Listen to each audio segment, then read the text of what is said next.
En 2024, nous venons de renouveler le bureau de la filiale de cardiologie pédiatrique et congénitale de la SFC.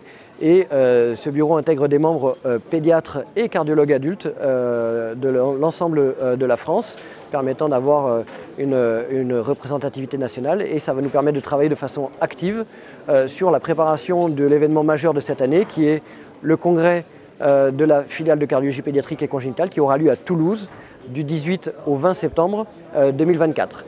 Notez bien cette date, en particulier le 18, avec un DPC médical plus spécifique pour la formation, en particulier pour les jeunes cardiologues qui se spécialisent dans cette discipline.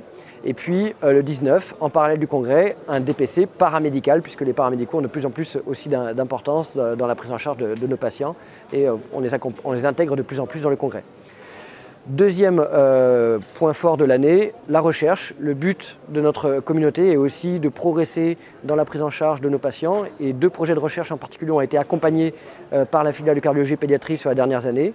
Un projet qui concerne le traitement de l'insuffisance cardiaque des cardiopathies congénitales adultes, porté par le professeur Pamela Mosseri, et qu'on va continuer à accompagner sur la prochaine année 2024. Et un projet coporté avec la France sur le traitement percutané, un nouveau traitement par les vaisseaux d'une cardiopathie qui s'appelle la CIA sinus venosus et qui va donner les premiers résultats en 2024 avec des résultats très prometteurs.